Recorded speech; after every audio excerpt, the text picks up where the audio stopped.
पार्थ पवार आणि प्रफुल्ल पटेल यांनी शरद पवारांची भेट घेतली। दोन्ही नेत्यांनी नवी दिल्लीमध्ये भेट घेतली। बुधवारी शरद पवार मोदींना भेटून आल्यानंतर दुसऱ्याच दिवशी ही भेट झाली। खासदार सुप्रिया सुळे यांची मुलगी रेवती सुळे आणि जावई सारंग लखानी यांचं 10 ऑगस्टला दिल्लीमध्ये रिसेप्शन। शरद पवार यांच्या 6 जनपद निवासस्थानी सोहळा पार पडणार। सोहळ्याला पंतप्रधान नरेंद्र मोदींसह दिग्गज नेते उपस्थित राहण्याची शक्यता। खासदार सुप्रिया सुळे यांनी केंद्रीय मंत्री अमित शहांची भेट घेतली। मुलगी रेवती सुळे आणि जावई सारंग लखानी यांचं दिल्लीमध्ये होणाऱ्या रिसेप्शनचं निमंत्रण दिलं। निवृत्ती नाही पण कुठेतरी आपण थांबलं पाहिजे। माझ्या 7 टर्म झाल्या, आणखी किती वेळा? निवृत्तीच्या चर्चेवर मंत्री गिरीश महाजनांचं स्पष्टीकरण। तर पक्षाची जबाबदारी कोणाच्या तरी हातात द्यावी लागेल, महाजनांनी वक्तव्य केलं होतं। माझा म्हणण्याचा अर्थ होता किंवा आपण एकदम सडावर जाईपर्यंत मग मीच मला वाटतं कुठे थांबलं पाहिजे आणि हे कराय ना। आता 7 टर्म झाल्या, 8 टर्म मध्ये किती वेळा आपण पुढच्या पिढीला मला वाटतं संधी दिली पाहिजे। युवकांना संधी मिळाली पाहिजे, तरुणांना संधी मिळाली पाहिजे। त्याचं चालातली उठातली बसातली टांगाटोल्या करून व्हीलचेअरवर चालायचं आणि आपण म्हणत नाही मीच, मला वाटतं ते आपल्या डोक्याबाहेरचं आहे सगळं। माधुरी हत्तीणीच्या घर वापसीसाठी माजी खासदार राजू शेट्टींचं आज एकदिवसीय उपोषण। नांदणी मठाच्या परिसरामध्ये उपोषण आंदोलनाची दिशा देखील आज ठरवली जाणार। 13 सप्टेंबरच्या आधी माधुरी हत्तीणीला नांदणी मठात परत आणण्याची मागणी। मुख्यमंत्र्यांच्या हस्ते भूमिपूजन, मात्र भंडाऱ्यात विकासाचा चिखल। मेडिकल कॉलेज आणि शाळा कॉलेजचे रस्ते अक्षरशः चिखलात। भूमिगत गटाराच्या संथ कामामुळे विद्यार्थी आणि नागरिकांचे हाल। धुळे शहराच्या विविध भागातील रस्त्यांची मोठ्या प्रमाणावर दुरावस्था। लाखो रुपये खर्च करून तयार करण्यात आलेले रस्ते अवघ्या काही दिवसातच खड्डेमय। कोल्हापुरात रस्त्यांवर खड्ड्यांचं साम्राज्य। सांगली फाट्याजवळ महामार्गाचं काम रखडलं, तर महामार्गाचं काम पूर्ण होत नाही तोपर्यंत टोल घेऊ नका, वाहन चालकांची मागणी। टोल भरूनही खड्ड्यांची शिक्षा। पुणे बंगळुरू महामार्गावर वाहनधारक त्रस्त। रस्त्याची दुरुस्ती करण्याची मागणी। पुणे सातारा दरम्यान महामार्गाची दयनीय अवस्था। सांगलीहून तासगावकडे जाणाऱ्या रस्त्यांवर खड्डे, तर कुपवाड मार्गावरचा रस्ता देखील खड्डेमय। पावसाचं पाणी खड्ड्यात साचून राहिल्यानं दुचाकींच्या अपघाताचं प्रमाण वाढलं। शहरात फक्त 516 खड्डे। पिंपरी चिंचवड पालिकेचा दावा, मात्र जुन्या पुणे मुंबई महामार्गावरील नाशिक फाट्याजवळच 516हून अधिक खड्ड्यांमुळे पालिकेची पोलखोल। तर गेल्याच आठवड्यात शहरातील 928 खड्डे बुजवल्याचा पालिकेचा दावा। ठाण्यातील फाउंटन ते गायमुख या 4 किलोमीटर टप्प्यात खोल खड्डे। वाहतूक कोंडीनं नागरिक त्रस्त, तर खड्डे चुकवण्याच्या नादात घोडबंदर रोडवर अनेक अपघात। सांगलीच्या शिराळा तालुक्यातील चांदोली शेंडगेवाडी बोगद्याखाली खड्डे आणि पाण्याचं साम्राज्य। पावसाच्या पाण्यामुळे वाहनधारकांना जीव मुठीत धरून प्रवास करावा लागतोय। नागरिकांमध्ये तीव्र नाराजी। खड्डे खोल आहेत त्यामुळे अडचणी वाढल्यात। आमदार रोहित पवारांची टीका। निकृष्ट दर्जाच्या रस्त्याविरोधात आवाज उठवणार, रोहित पवारांचा इशारा।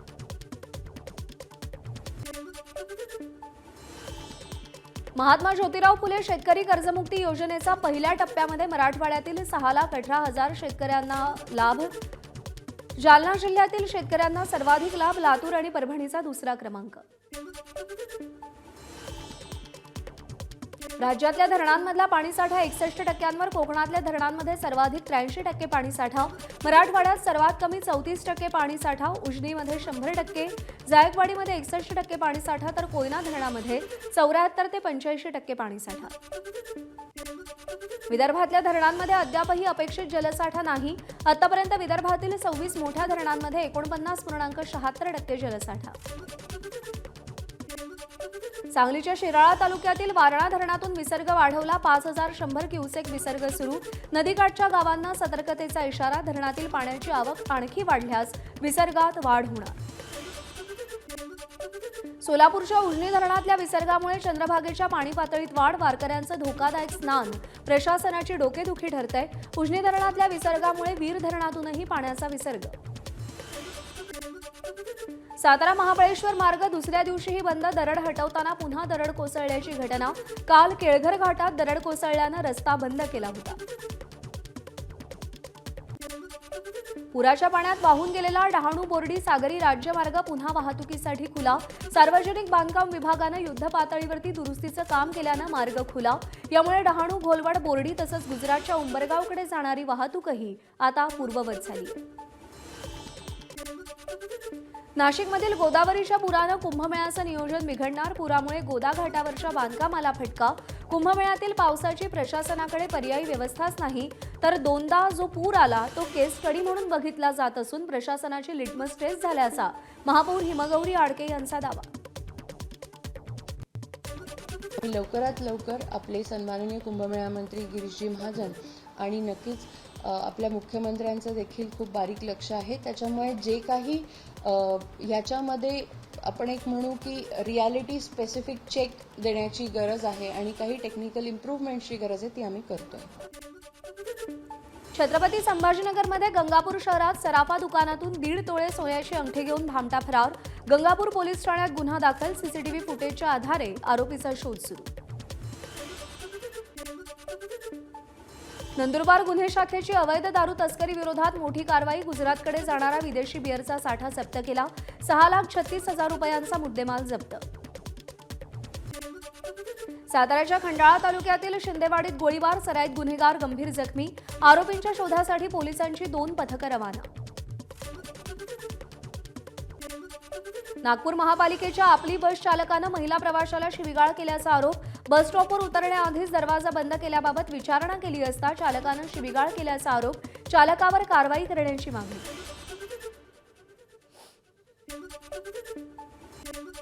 समृद्धी महामार्गावर तलवारीचा धाक दाखवून बिहारच्या दाम्पत्याला लुटलं. वाशिम जिल्ह्यातल्या कारंजा हद्दीमध्ये ही घटना घडली. विश्रांतीसाठी गाडी बाजूला लावली असताना 4 अज्ञातांनी या दाम्पत्याला लुटलं. कारंजा पोलीस ठाण्यामध्ये अज्ञातांविरोधात गुन्हा दाखल. धुळे जळगाव महामार्गाच्या रुंदीकरणासाठी 98 झाडं तोडली जाणार आहेत. आतापर्यंत 40 ते 45 झाडं तोडली आहेत, तर महामार्गावरील ब्लॅक स्पॉटवरची झाडं तोडण्यात येत असल्याची महानगरपालिकेची माहिती. पर्यावरण प्रेमींकडून मात्र नाराजी. राज्य सरकारची भूमिका पंतप्रधानांच्या भूमिकेशी विसंगत. मोदी म्हणतात मातीच्या मूर्ती बनवा. तुमचा आग्रह पीओपीचा का? पीओपीच्या गणेश मूर्तीवरून हायकोर्टाचे सरकारला सवाल. सरकारनं आपलं धोरण नीट स्पष्ट करावं. कोर्टाचा आदेश. उद्या पुन्हा सुनावणी.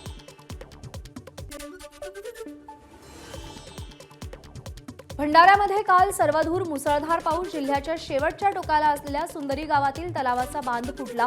40 हेक्टरपेक्षा अधिक शिवारात तलावाचं पाणी शिरलं. शेती खरडून निघाली.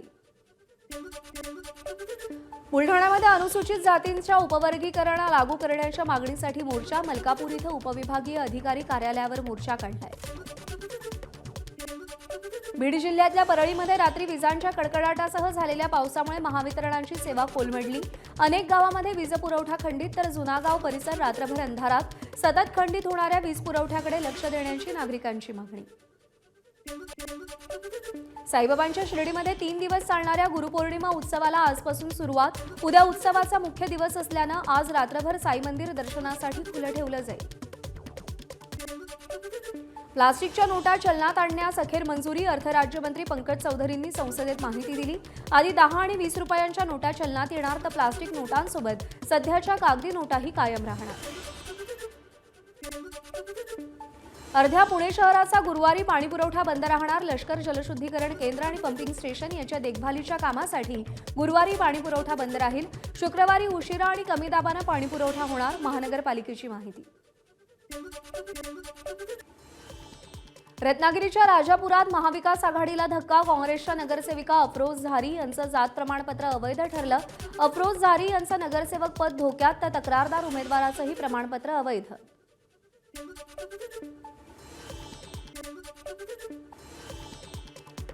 रायगडमधल्या अलिबागमध्ये नारळ फोडण्याची स्पर्धा रंगली. भंडारी हितवर्धक मंडळानं आयोजित केलेल्या स्पर्धेत मुंबईसह कोकणातील स्पर्धक सहभागी, तर मालवणचा विशाल मुणगेकर विजयी. भंडाऱ्यातील नागझिरा मार्गावर वाघाच्या फॅमिलीचा नाईट वॉक. एकाच वेळी वाघिणीचा 4 बछड्यांसह वावर. दुर्मिळ क्षण अनेकांच्या कॅमेऱ्यात कैद.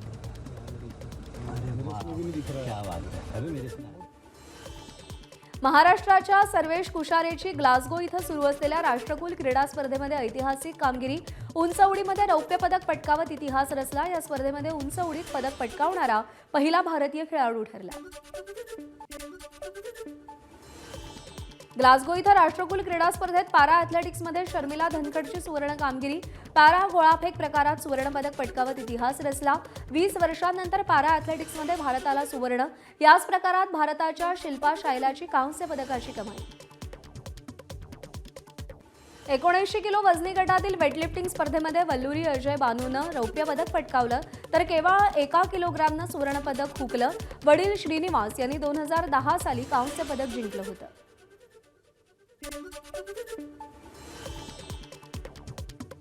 ओडिशातल्या जगन्नाथपुरीमध्ये मुसळधार पाऊस. संततधार पावसामुळे जगन्नाथपुरी जलमय, जनजीवन विस्कळीत.